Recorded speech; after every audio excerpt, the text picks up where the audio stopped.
Fala galera, estamos aqui para mais um vídeo e dessa vez para estudarmos fascismo. Nós vimos na última aula as características principais dos regimes totalitários e nessa aula a gente começa a aprofundar no primeiro deles, né, no primeiro a surgir, que é o fascismo na Itália. Antes de mais nada, se inscreve no canal, curte o vídeo, comenta, compartilha com a galera e ativa o sininho para não perder nenhuma notification. Vamos embora então, contexto, né, da história do fascismo, do nascimento do fascismo. Primeira coisa que tu tem que entender é que a Itália se deu mal na Primeira Guerra Mundial. Por que a Itália se deu mal? Porque a Itália ela começou do lado da Tríplice Aliança, ali junto com a Alemanha e o Império Austro-Húngaro. Na metade do caminho ali, né, a gente vai ter um acordo secreto entre a Itália e a França, né, onde a Itália se propõe a sair da guerra, né, se manter neutra no caso, né, em troca do território ali na África, no norte da África, da Tunísia, tá, que a França então cederia para a Itália em compensação. A verdade é que a Itália fica com uma mão na frente e outra atrás, não ganha porcaria nenhuma, tá? Em todos os tratados que vão acontecer ao fim da guerra, a Itália sai bem prejudicada, e a Itália, né, como, enfim, né, se aliou ali à Alemanha, se aliou ao Império Austro-Húngaro, né, vai ter alguns problemas comerciais, vai ter problemas de crise também por ter investido uma certa quantia em material bélico, né, durante a guerra, e por isso vai gastar bastante dinheiro. Então os cofres da Itália vão ficar bem onerados, tá? E aí a gente vai ter uma grave crise financeira no país que vai levar a um período de instabilidade ali começando em 1919, tá? É o que a gente conhece como o Biênio Vermelho. O que é o Biênio Vermelho? A Itália, assim como os outros países da Europa como um todo, né, que estão ferrados por conta da guerra, tanto financeiramente quanto socialmente, vão começar a procurar alternativas para tentar um crescimento econômico, tentar reverter a situação ferrada em que eles se encontram. No caso da Itália, a gente vai ter uma forte influência das ideias socialistas, tá, galera? Então a gente tem o socialismo crescendo ali na Rússia, né, e formando um pouco depois a União Soviética, então as ideias de Lenin, né, que acabou de fazer a revolução bolchevique ali na Rússia, né? E a gente tem essas ideias se espalhando por todo o continente europeu, chegando na Itália e fomentando lutas, tá, de trabalhadores, de pessoas que compactuavam com as ideias socialistas, leninistas, marxistas, chame como você quiser. Beleza? E a gente vai ter então o Biênio Vermelho sendo 2 anos, né, um período de 2 anos, um biênio, onde a gente vai ter muitos conflitos, tá? Onde a gente vai ter principalmente a Itália marcada pelo desemprego, pela fome e pela reação socialista. Então, a ala mais socialista da sociedade tentando implementar esse estilo, né, de governo e esse estilo de Estado como um todo, né, esse modelo econômico ou socialismo na Itália, tá?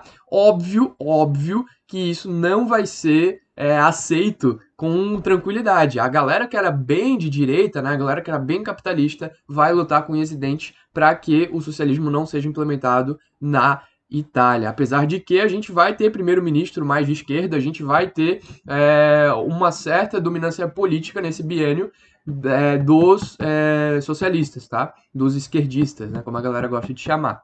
Então a gente vai ter aí um período de crescimento do socialismo e a gente vai ter a organização desse socialismo na Itália, inclusive em um partido, o PCI, o Partido Comunista Italiano, né? Que também ele nasceu na real, né? Do embrião dele, que é o CGTI, que era a Confederação Geral dos Trabalhadores da Itália. A Confederação Geral dos Trabalhadores da Itália, o CGTI, vai evoluir, vai tomar as ruas, vai fazer manifestações, protestos e vai se organizar no Partido Comunista Italiano, tá? Fazendo greves, avançando, né, com os sindicatos, procurando melhorar as condições de vida dos trabalhadores e tentando implementar o socialismo, tá? Até que a gente vai ter também a criação das Brigadas Vermelhas, né? A Brigada Vermelha era um movimento socialista no interior, no campo, né, nas fazendas, no ambiente rural italiano, onde a gente vai ter não só, né, no ambiente urbano esse movimento, mas também evoluindo para o sul da Itália, né, onde tinha as famílias mais pobres, onde tinha o ambiente mais rural, tá bom? E aí você deve estar se perguntando, né, o que aconteceu com esse movimento, né, com o Biênio Vermelho, com o movimento comunista, com o movimento socialista na Itália. Ele vai ser brutalmente combatido, tá? Antes de mais nada, né, mostrar aqui para vocês essa imagem, né? Per l'avvenire della Italia, vote por il Partito Comunista Italiano. Eu não sei falar italiano, mas aqui um cartaz, né, da época mostrando, né, tentando fazer uma propaganda positiva em prol do socialismo, tá?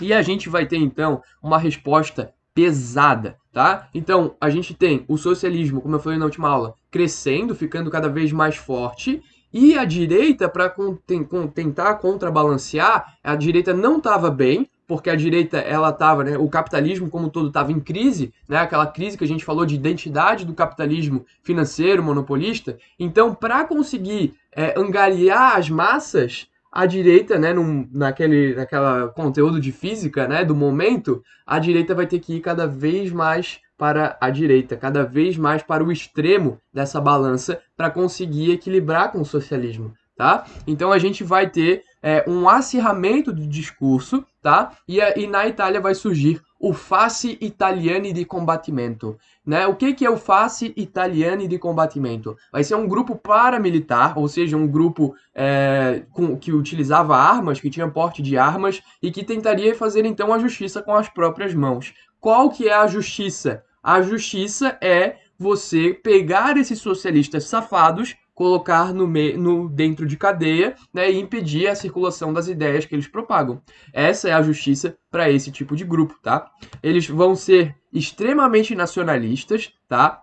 Eles é amor à pátria italiana acima de tudo, e eles não querem de jeito nenhum que seja implementado o socialismo. Então eles vão fazer tudo que seja necessário, tá? É o discurso que nasce, né? O discurso do nós contra eles. É o bonzinho contra o vilão, contra o malvadão, né? Então, quando a gente demoniza o inimigo, a gente pode fazer o que a gente quiser com aquele inimigo, né? Então a gente vai ter aí esse nacionalismo exacerbado levando a uma agressividade, uma violência muito grande. Então a gente vai ter perseguição, a gente vai ter assassinato, a gente vai ter execução dessas pessoas que movimentaram ali no Biênio Vermelho o crescimento do socialismo na Itália e com o Fasci de Combatimento a gente vai ter o recrudescimento desse movimento e aí o fascismo surgindo de fato desse grupo que se denominava de camisas negras, tá? Eles se vestiam com camisas pretas e eles saíam às ruas com gritos de guerra, né, vários discursos de ordem, né, tentando fazer com que o povo pegasse a visão deles, né, e gritando coisas negativas a respeito do movimento socialista que nascia na Itália, tá? Vamos voltar um pouquinho agora para falar do que é o fascismo de fato, o que é o símbolo, né? Que símbolo é esse? O que é o face, né? Por que é face? Face ou fácio era um feixe de varas que existia na Roma Antiga, que eram essas varas todas amarradas e um machado também amarrado nessas varas. E ele vem lá do Império Romano, tá? Do Ocidente Antigo, e ele era levado por um cara chamado Lictor, tá? Que era tipo um oficial de justiça lá do Império Romano, tá? Ele também era um cara que cuidava, né? Protegia os magistrados, ele era tipo um guarda-costas dos magistrados romanos, tá?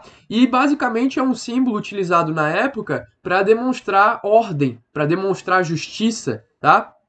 Então, quando alguma ordem judicial na Roma Antiga ia ser executada, lá ia o lictor com esse face, né, com essas varas e o machado, para demonstrar que essa ordem ia ser executada. Então, é um símbolo de justiça que os fascistas, né, que os camisas negras vão resgatar para demonstrar que eles estavam executando uma ação de ordem. Então, era uma ação de justiça. Eles estavam fazendo justiça com as próprias mãos, eliminando os socialistas e assim fazendo da sociedade algo melhor. Então, é toda a justificativa, né, que eles vão montar também com o símbolo, né, deles, que é esse face, né? Então, do fácio, né, que é esse feixe de varas, vai surgir o nome do movimento, o fascismo, tá? Então aqui fascismo e liberta, né? Então o face, né, seria a ordem e a liberdade, né? Libertar o povo da Itália do socialismo, que é o mal que está causando, né, toda a crise econômica, sendo que a crise já vinha antes, né? A crise vem desde a Primeira Guerra Mundial. né? Não aqui dizendo que um tá certo, o outro tá errado, mas, né, a gente vê aí um aumento do tom, né, uma perseguição generalizada das pessoas que tinham uma ideia diferente de projeto de Itália, né? Então a gente vai ter uma violência muito grande, como eu falei para vocês, tá? A gente tinha inclusive argumentos e discursos, né, para fomentar essa violência. Então, por exemplo, o comunismo, ele, na visão dos italianos, ele não tem pátria, né? E o comunismo, de fato, é uma ideia global, né, que nasceu com as ideias de Karl Marx e tudo mais. Então, para fazer oposição, a gente tem na Itália um forte nacionalismo, né, para dizer nós somos italianos e vocês comunistas são o quê? Vocês não se enxergam como um país, né? Vocês querem a aldeia global, né? Vocês querem o mundo inteiro sendo comunista. Nós não, nós queremos ser italianos, nós queremos que o Império Italiano seja o maior do mundo, né? Então, esses esquadristas, que são outro nome que tu pode dar para os camisas negras, eles vão começar a fazer esses atos, né? Correr atrás dos comunistas, perseguir, executar, né? Tem relatos também de tortura. Então, lembra bastante ações terroristas, assim, né? Mas que eram fomentadas pela sociedade, né? Inclusive, a burguesia apoiava muito, porque a burguesia temia que o socialismo fosse implementado na Itália, né? A burguesia ela temia muito uma revolução nos moldes bolchevistas, né, que aconteceu ali em 1917. Então, por conta disso, a burguesia ela vai pensar, cara, esses malucos são muito doidos, né? Eles são muito violentos, mas é melhor, né? Eles acharam que era melhor se manter no capitalismo muito extremo do que ir para um regime socialista. Beleza? Então a gente vai ter esse é o cenário, né, de nascimento do fascismo. O fascismo ele vai começar a se desenvolver ali já em 1919, tá? A gente vai ter esse cara chamado Benito Mussolini já escrevendo artigos de exposição das ideias do fascismo já ali por volta de 1919, beleza? E aí, né, com o passar do tempo ali, no fim do Biênio Vermelho, 1920, 1921, a gente vai ter a organização em um partido, né, das ideias dos camisas negras, dos esquadristas. E a gente vai ter então a formação do Partido Nacional Fascista, né, liderado pelo Benito Mussolini, que era o cara que começou a propagar essas ideias, né? E era uma opção de grande parte da sociedade italiana. A sociedade italiana aderiu muito a esse discurso. Tá? É um discurso fácil de pegar, porque era um discurso que visava, né, tudo que os italianos queriam. Falava sobre religião, falavam sobre pátria, falava sobre identidade. Então, são os preceitos básicos, né, para tu aclamar um grande número de pessoas, conseguir levar as massas para o teu discurso. E aí a gente vai ter a burguesia apoiando, porque não queria o socialismo na Itália. A gente vai ter os trabalhadores apoiando, porque o discurso ele pegava a parte mais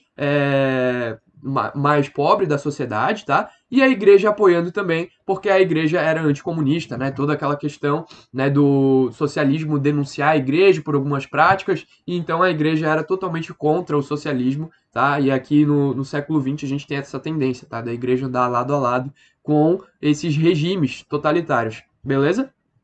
E aí o que vai acontecer? A gente vai ter em 1922 o ponto máximo de toda essa escalada fascista com a marcha sobre Roma, tá? A gente vai ter esse ato, né, de demonstração de força, porque foi o que foi, né? Foram várias pessoas com armas nas mãos marchando pelas estradas, né, pelas ruas de Roma, enfim, com gritos de guerra, né, com bravatas. E o objetivo deles era básico, era aplicar um golpe de Estado, era tomar o poder dos socialistas, né? Na verdade, os socialistas eles já não estavam mais no poder em 1922, tá? A gente teve um primeiro-ministro em 1921, se eu não me engano, que era socialista, mas ele acaba saindo, entra um discurso mais moderado, tá?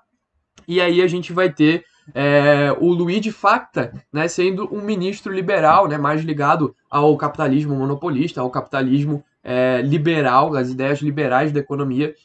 E esse cara, ele era o primeiro-ministro da época que aconteceu a marcha sobre Roma. Então, um movimento de demonstração de força, cujo objetivo era o golpe, e aí a gente vai ter esse movimento sendo um movimento pacífico, tá? Apesar de ser um movimento extremamente agressivo, com armas, né? As pessoas andando com armas, marchando. Então, aqui alguns soldados aí que participaram da marcha sobre Roma, aqui o Benito Mussolini, aqui a bandeira, né? O símbolo do partido fascista com o face, né? Aqui o fácio, né? O feixe de varas.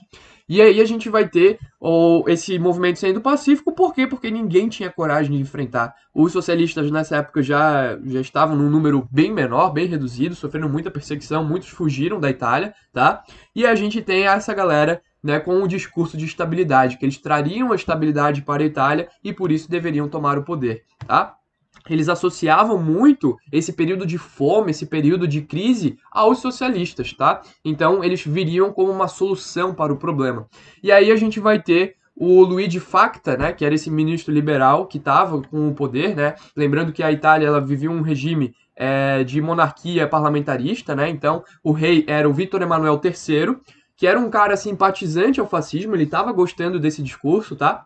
E a gente tinha o líder do parlamento, né, o chefe eu ia dizer enfim, o chefe, né, o primeiro-ministro, o grande líder ali do parlamento, sendo o Luigi Facta, que era um ministro liberal, e ele vai fazer o seguinte, cara, ele vai desaprovar a passividade do Vítor Manuel III, ele vai dizer, cara, esse maluco tá louco, velho, os caras estão vindo ali com arma na mão, querendo golpe de Estado, não, velho, a gente tem que parar com isso. E aí o Luigi Facta, ele vai assinar uma carta, né, dizendo que eles descumpriram a lei marcial. O que é a lei marcial? Não pode tu tentar aplicar um golpe de Estado no país. Isso aí é contra, né, as diretrizes desse país, as leis desse país.